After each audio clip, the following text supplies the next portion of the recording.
Hello प्यारे बच्चों, स्वागत है आप सभी का दीपांशु क्लासेस के इस यूट्यूब चैनल पर। मैं दीपांशु यादव आप सभी का अपने यूट्यूब चैनल पर हार्दिक स्वागत करता हूं। प्यारे बच्चों, आज का जो हमारा टॉपिक है वह है निबंध। निबंध में आज हम पढ़ेंगे कंप्यूटर का युग।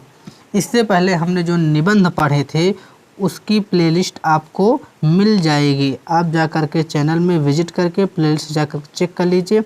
प्लेलिस्ट जो बनी है उसका नाम है निबंध सीरीज। निबंध सीरीज करके प्लेलिस्ट बनी है, उसमें जितने हम आपको निबंध पढ़ा रहे हैं सब उसमें ऐड हैं। आप जा कर के देख सकते हैं। तो आज उसी श्रृंखला में आज का हमारा टॉपिक रहेगा कंप्यूटर का युग नामक शीर्षक पे निबंध लिखना है। तो चलिए शुरू करते हैं। कंप्यूटर का युग निबंध बहुत ही महत्वपूर्ण है। यूपी बोर्ड कक्षा 10 और 12 के विद्यार्थियों के लिए यह वीडियो बनाया जा रहा है, खास करके 12 वालों के लिए। दीपांशु क्लासेस ये अपना यूट्यूब चैनल रहा। चलिए शुरू करते हैं। सबसे पहले आपको क्या करना है, भूमिका लिखनी है। आप चाहें तो रूपरेखा बना दीजिए। रूपरेखा अगर आप बनाएंगे तो रूपरेखा में आप जैसे जितनी हेडिंग हम लगा यहाँ पे लिखेंगे मेन वो सब आप रूपरेखा के अंतर्गत लिख दीजिएगा। अब भूमिका में सबसे पहले हम लिखेंगे, पहली हेडिंग इसकी होगी भूमिका। भूमिका में हमको लिखना है कि हम जिस युग में जी रहे हैं उसे कंप्यूटर का युग कहा जाता है। यह तकनीकी उन्नति का एक प्रतीक है जिसने हर क्षेत्र को प्रभावित किया है। अब कार्य तेजी से, सरलता से और कुशलता से होते हैं। कंप्यूटर ने मानव जीवन के प्रत्येक क्षेत्र में क्रांति ला दी है। जो मानव के जीवन में कंप्यूटर है उसने प्रत्येक क्षेत्र में क्रांति ला दी है। वो चाहे कोई भी क्षेत्र हो, चाहे एजुकेशन का हो, चाहे किसी भी फील्ड में हो, खास करके एजुकेशन के फील्ड में ज़्यादा अपनी क्रांति लाया है। बहुत सारे फील्ड हैं जिसमें कंप्यूटर का योगदान है। उसके बाद पहला भूमिका होगी। भूमिका के बाद आप दूसरे हेडिंग लगाएंगे कंप्यूटर की परिभाषा, मतलब कि आप कंप्यूटर से क्या समझते हैं। कोई भी पूछ सकता है कंप्यूटर का क्या मतलब है, या कंप्यूटर की परिभाषा बताइए। तो कंप्यूटर एक इलेक्ट्रॉनिक मशीन है जो आदेशानुसार कार्य करता है। आदेशानुसार मतलब जैसा आप उसको आदेश करेंगे वैसा काम करेगा। यह इनपुट को लेता है, प्रोसेस करता है और आउटपुट देता है। कहने का मतलब है जैसे आपने उस पर कुछ सर्च किया, जो आप सर्च कर रहे हैं वह हो गए इनपुट, आउटपुट दे रहे हैं। उसके बाद जितनी देर वो आपको उस चीज़ को देने में समय जो लगाता है वो होता है प्रोसेस। वो प्रोसेस कर रहा है। उसके पश्चात जो चीज़ आप सर्च कर रहे हैं जब उसके आपको वो डाटा देता है तो हो जाता है आउटपुट। जैसे मान लीजिए अभी आपने यूट्यूब पर गए, यूट्यूब पर जाकर मतलब कंप्यूटर खोले, कंप्यूटर पर यूट्यूब ओपन किया, उसमें आप सर्च किए दीपांशु क्लासेस। तो जब दीपांशु क्लासेस लिखे तो हो गया आपका इनपुट। उसके बाद जो सर्च करके आपको हमारे चैनल के बारे में दे रहा है, जितनी देर लगाएगा वो हो गया प्रोसेस। उसके बाद जब हमारा चैनल आपके सामने आ जाता है तो वो होता है आउटपुट। तो ये एक उसका कार्य होता है। इसी मतलब उदाहरण बता रहे हैं, इसी प्रकार से वो काम करता है कि आप उसको इनपुट दें, फिर वो प्रोसेस करता है, उसके बाद वो आउटपुट देता है। कंप्यूटर वह यंत्र है जो सोचता नहीं पर सोचने में मदद करता है। मतलब उसके अंदर फीलिंग नहीं है, थिंकिंग नहीं है, वो सोच नहीं पाता है, लेकिन आपको सोचने में, आप क्या सोच रहे हैं उसको सोचने में वो मदद करता है। तो आप इस प्रकार से ये परिभाषा को लिख सकते हैं। इसकी परिभाषा ये है। अब हम दूसरी बात करते हैं कंप्यूटर का विकास। अब देखते हैं ये बहुत इंपॉर्टेंट हेडिंग है, कंप्यूटर का विकास। पहला आपने भूमिका दिया, फिर कंप्यूटर की परिभाषा बताई। अब देखते हैं कंप्यूटर का विकास। चार्ल्स बैबेज को कंप्यूटर का जनक माना जाता है। बहुत इंपॉर्टेंट प्रश्न है, कभी कभी आपको जीएस में, जीएस में पूछ सकता है। चार्ल्स बैबेज को कंप्यूटर का जनक माना जाता है। इन्होंने डिफरेंस इंजन का निर्माण किया था। आज कंप्यूटर की कई पीढ़ियों के विकास से होकर के अत्याधुनिक तकनीकी में बदल गया है। जैसे सबसे पहले वाला जो कंप्यूटर थे अबाकस कहते थे, अब कंप्यूटर धीरे धीरे बदलते हो सुपर कंप्यूटर तक आ गया है। कंप्यूटर के कई पीढ़ियों से विकास होकर के अत्याधुनिक तकनीकी में बदल गया है। जैसे एआई हो गया, क्लाउड बिग हो गया, बिग डेटा हो गया इत्यादि। आज की डेट में आपको पता है एआई कितना फास्ट काम कर रहा है। कुछ भी आप बताइए एआई आपको दे रहा है जनरेट करके। बिग डेटा है, जैसे बिग डेटा का है मतलब बड़ा डाटा। आज के डेट में आप कुछ भी सर्च किए तुरंत, पहले थोड़ा स्लो चलता था, अभी तो और हम लोग को विकास करने में 5G तक हैं। जैसे चाइना वगैरह 10G पहुंच गया, जब 10G हम भी पहुंच जाएंगे तो और बिग डाटा हो जाएगा। अब तीसरे हेडिंग हम लोग हैं कंप्यूटर की कार्यप्रणाली। कंप्यूटर कैसे कार्य करता है, ठीक है।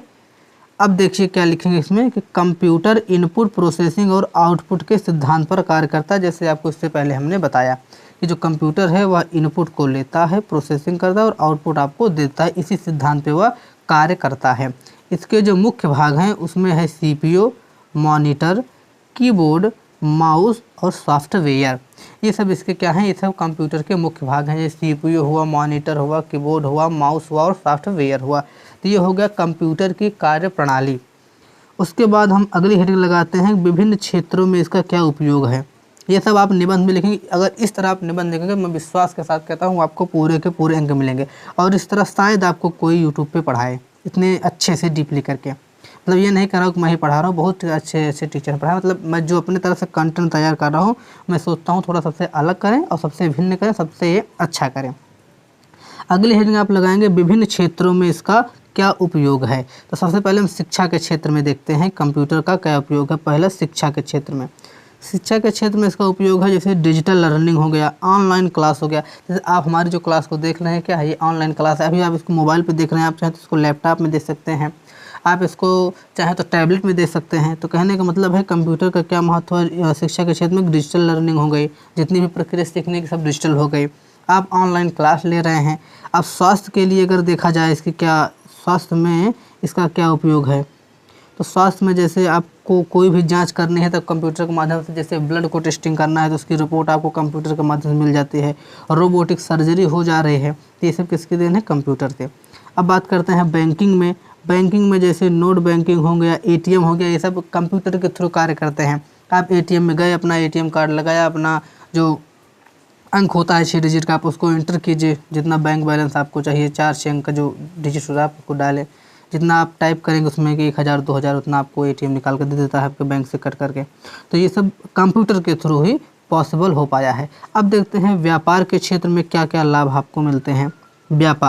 व्यापार में जैसे ऑनलाइन आप शॉपिंग कर सकते हैं। अभी आप मीशो पे, अमेजॉन पे, फ्लिपकार्ट पे मंगा दे रहे हैं, कोई भी चीज़ घर बैठे बैठे आपको मिल जा रहा है। तो क्या है, वो ऑनलाइन शॉपिंग है। उसके बाद क्या है, डेटा विश्लेषण है। डेटा विश्लेषण का मतलब है आप ये भी चेक कर सकते हैं कि हमारा क्या कौन सा चीज़ कहाँ कैसे है। ये सब आप डेटा विश्लेषण के थ्रू देख सकते हैं। अब बात करते हैं अनुसंधान में। अनुसंधान के अंतर्गत आप देख सकते हैं जैसे कि मौसम विभाग की जानकारी, अंतरिक्ष में क्या क्या हो रहा है, जो भी आपके पास उपलब्ध है आप उसे पर्याप्त पता कर सकते हैं। जैसे आज डेट में पता है कि हाँ बारिश होने वाली है, आपको जो वेदर ऐप है उसमें आपको दिख जाता है कि हाँ मौसम कैसा है, आज कितने प्रतिशत बारिश होने की संभावना है या नहीं। ये सब आप अनुसंधान के अंतर्गत देख सकते हैं। रक्षा की बात करें, जो हमारा डिफेंस है उसमें जैसे मिसाइल है और निगरानी के लिए कैमरे के थ्रू कंप्यूटर से सब काम होता है, तो ये सुरक्षा के लिए भी इम्पॉर्टेंट है। तो हमने आपको दिखाया कि विभिन्न क्षेत्रों में कंप्यूटर का योगदान रहा, जिसमें से मुख्य आपकी शिक्षा हो गया, स्वास्थ्य हो गया, बैंकिंग हो गया, व्यापार, अनुसंधान और रक्षा।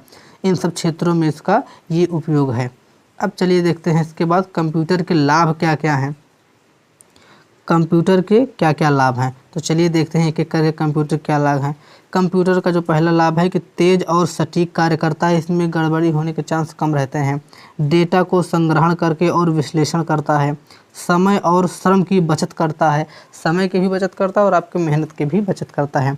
वैश्विक संपर्क रखता है, यानी विश्व स्तर पर आप सबसे संपर्क बना सकते हैं। रोजगार के लिए नया अवसर प्रदान करता है। तो ये सब क्या है, कंप्यूटर के आपको बेनिफिट हैं। अब देखते हैं कंप्यूटर के दुष्परिणाम क्या क्या है। भैया देखिए, जब किसी चीज़ का लाभ होता है उसकी हानि भी होती है। तो कंप्यूटर के हम देखते हैं कि दुष्परिणाम, इसका गलत जो दुष्परिणाम, इसका जो गलत परिणाम हो रहा है, इसका जो दुष्प्रयोग हो रहा है, दुष्परिणाम हो रहा है, वो क्या क्या है। जैसे दुष्प्रयोग ये है कि बेरोजगारी में वृद्धि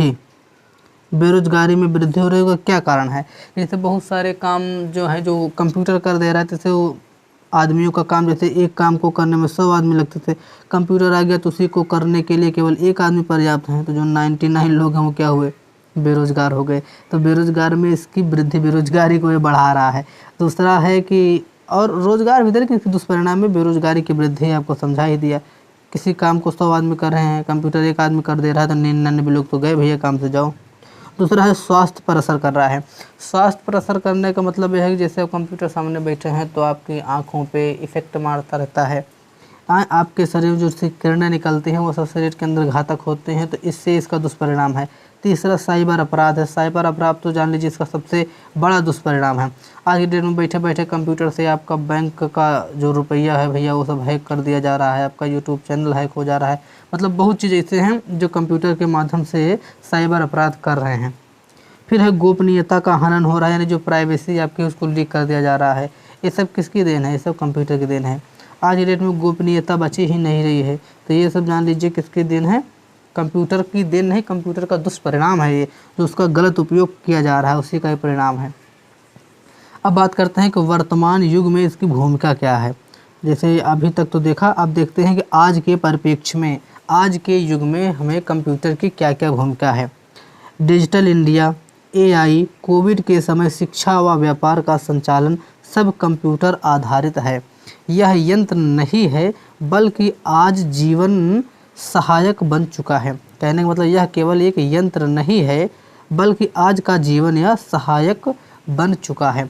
तो कहने मतलब वर्तमान में यह था कि जब डिजिटल इंडिया की जो हमारी संकल्पना नरेंद्र मोदी जी ने की है 2047 तक हम डिजिटल भारत बन जाएंगे, डिजिटल इंडिया बन जाएंगे, तो वो सब कंप्यूटर के माध्यम से, मतलब कंप्यूटर के थ्रू धीरे धीरे सॉफ्टवेयर बढ़ा करके, डाटा हाई करके टेक्नोलॉजी को विकसित करेंगे। जैसे एआई आ गया है। कोविड के समय में जितने भी शिक्षा और व्यापार हुआ करते थे सब इसी के माध्यम से हुआ करते थे। ये सब किसकी देन थी? जैसे कंप्यूटर पर आधारित हुआ करता था।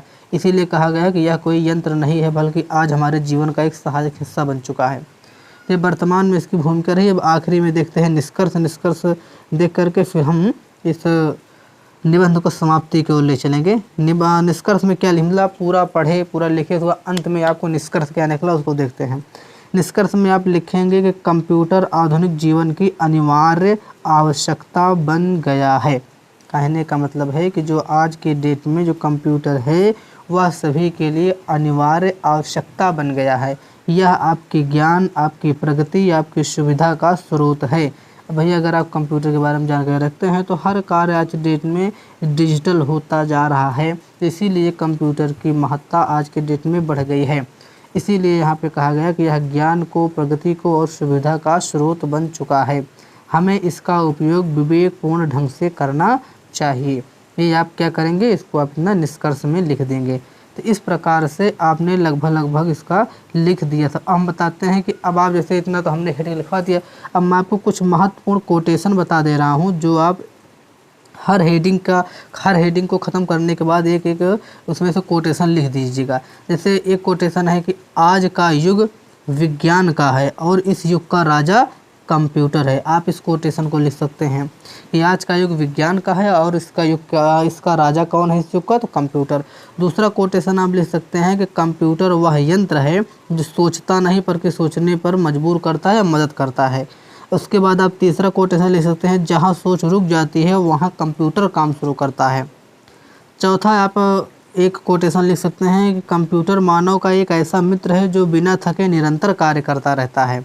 फिर आप लिख सकते हैं कि कंप्यूटर केवल एक मशीन नहीं है, यह आधुनिक युग की आत्मा बन चुकी है। तो ये आप 5 आपके पास हमने उद्धरण दिए हैं, यानी कोटेशन दिए हैं, आप इसको हेडिंग के नीचे लिख सकते हैं। तो इस प्रकार से आज का हमारा वीडियो जो है वो समापन की ओर से समाप्त होता है। आप सभी से निवेदन कि आप सभी लोग वीडियो को लाइक, शेयर एंड सब्सक्राइब जरूर कर दीजिए।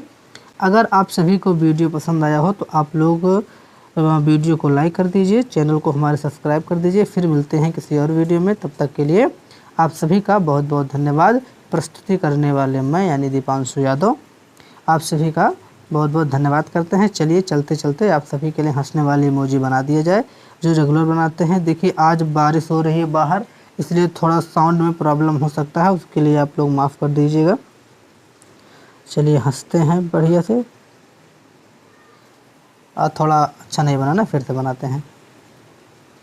बंजारे चलो, अरे यार कैसा बन जा रहा है। तो अब ठीक है, आराम से ऐसे हंसिए और आप सभी लोग अपने पढ़ाई करते रहिए। फिर मिलेंगे नेक्स्ट वीडियो में, तब तक के लिए बहुत बहुत धन्यवाद। Love you all. आप सभी लोग प्लेलिस्ट को ज़रूर चेक करें। धन्यवाद।